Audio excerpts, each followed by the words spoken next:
I will describe how an alien scoutcraft functions. I've been told its basic design. These are the words of my contact, who is not from this planet or any other. The person is a being of light, one who has gone through all the life experiences that we will. The craft is basically frisbee-shaped and spins like one. The advantages of a rotating hemisphere are many. Not least is the increase in stability. For a simple test, try throwing an aircraft-shaped projectile with as much accuracy as a frisbee. In its simplest form, this part of the hull is composed of a thick lead antimony alloy moulding, deployed to protect the occupants from any excess exterior radiation. Viewed from below, 3 chambers fixed at 120 degrees apart with their supply pipes are revealed. The chambers are an important piece of the propulsion gear, but they also provide a solid foundation when landing. These are also spinning. At the center of the base is a selenium-based crystal resting on a solenoid electromagnet. An electrode is positioned at the top of the dome, around which are 9 beam portholes. At the base of the dome is a toroidal magnet. The importance of electromagnetism is fundamental to the operation of the craft.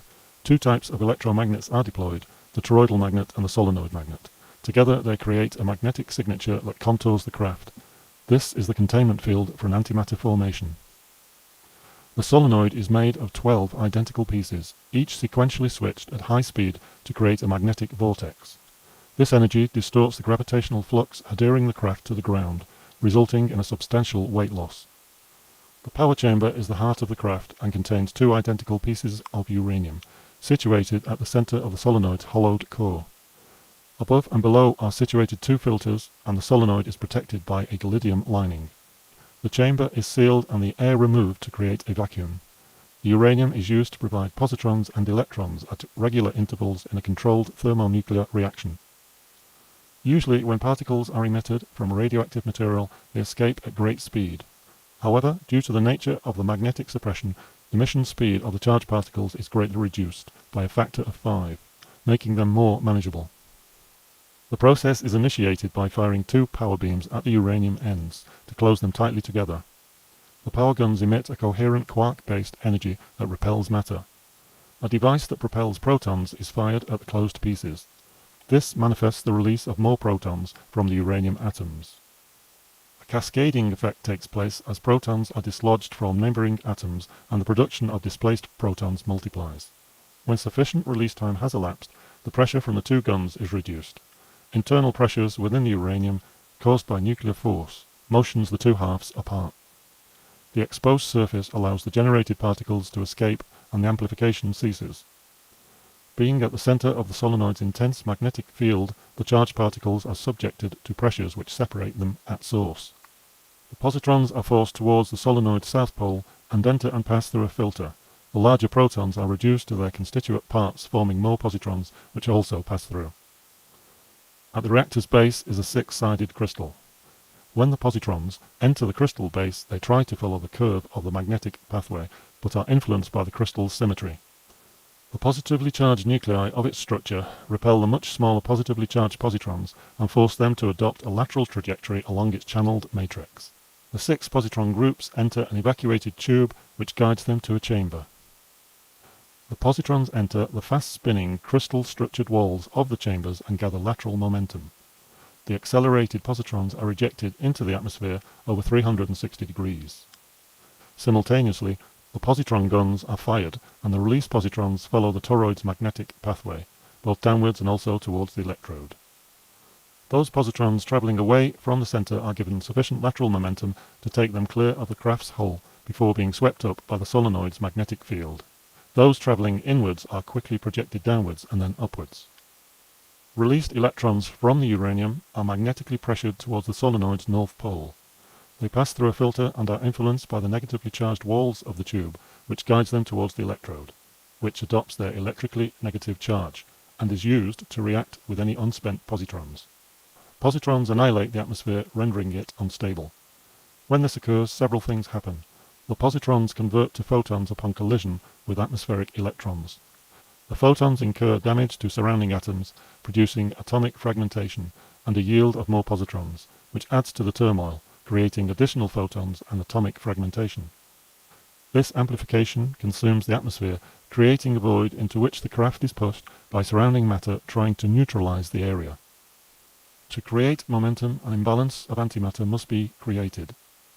Placed around the base of the reactor is a group of electromagnets.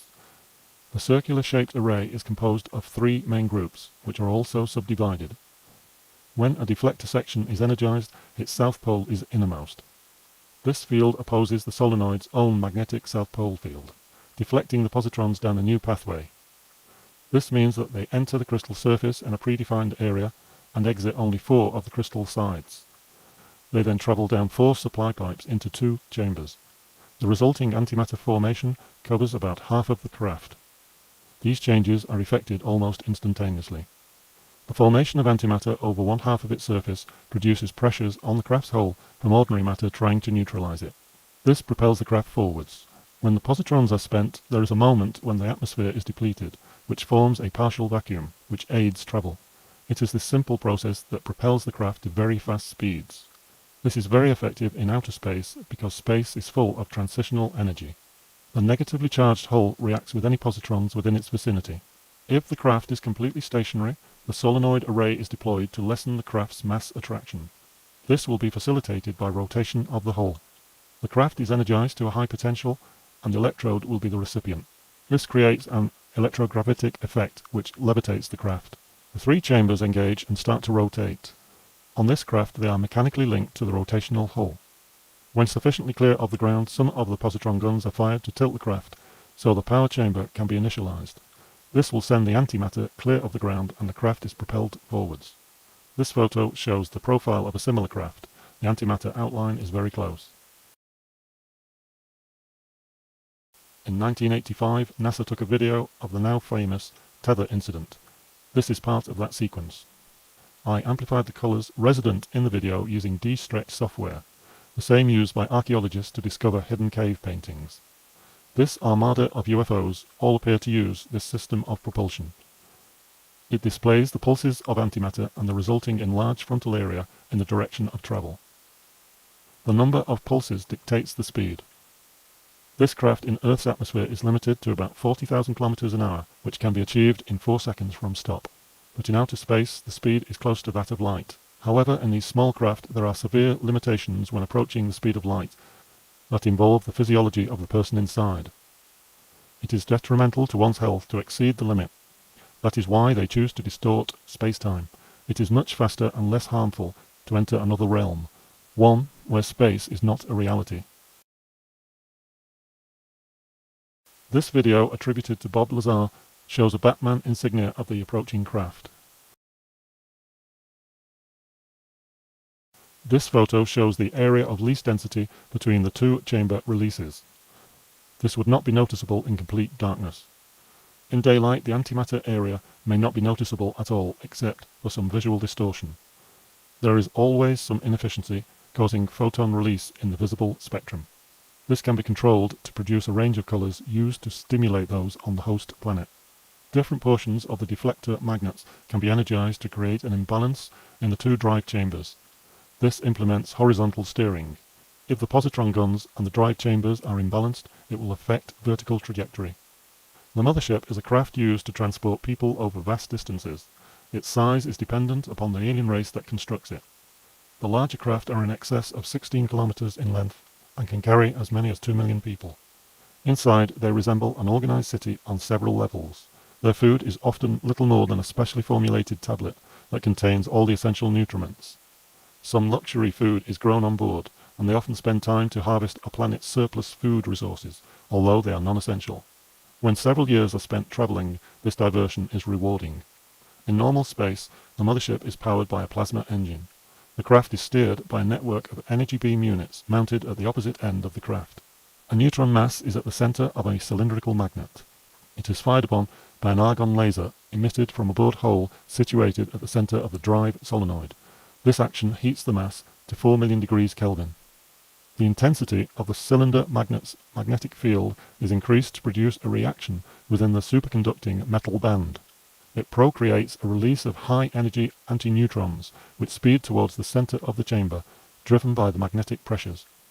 The intensity of the laser is increased to superheat the neutron mass to 25 million degrees Kelvin. When the antineutrons bombard the neutron mass, there is a massive inversion of energy, and the formation of high-energy plasma. The drive solenoid's power is increased to enforce the discharging energy through an aperture into space. This energy, consisting of 98% gamma radiation and 2% cosmic radiation, is powerful enough to convert all of the ordinary matter in its path into antimatter. Energy distribution in the larger ships can exceed 3.5 kilometers. The pressure of neutralizing matter on the craft's hull potentially forces the craft to speeds many times that of light. Electrons are released and are captured for life support. It will be discovered that certain superconductors, when in the presence of an intense magnetic field, will release antimatter of various forms, depending on the superconductor's molecular components. In the mothership, a superconductor is chosen that will release antineutrons. Your scientists will also discover that space is full of energy of relative uniformity. There are no areas of vacant space. As the craft approaches that of light, two things would happen. Its molecular structure would disintegrate and its occupants would perish. For those reasons, its speed is limited to about 3/4 that of light. Similar to the smaller scout craft, it must enter space-time to travel great distances. This is simply a manipulation of space itself that adheres to the laws of physics. This craft is more powerful and can be raised to a much higher level, one that humans are incapable of conforming to.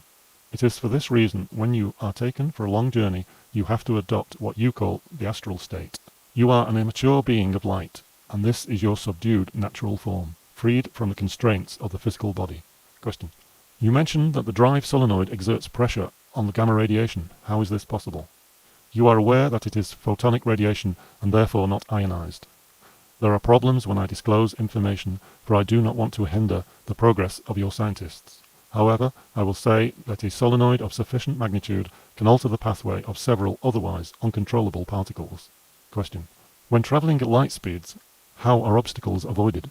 As you have just deduced yourself, at speeds above that of light there are no obstacles, for matter in the true sense of the word does not exist. However, at sublight speeds there is a problem. The output from the plasma engine will annihilate nearly everything that comes into its pathway. It is for this reason that we cannot use this engine when close to a planet's atmosphere. The only substance that is unaffected is one that you have little knowledge. The sides and stern of the craft are protected by a slipstream of the antimatter as it moves along. The craft has been photographed in your atmosphere when it is using auxiliary engines, those not harmful to your environment. It is no accident that things seem to fall into place. By thought and perseverance the secrets of this universe can be found.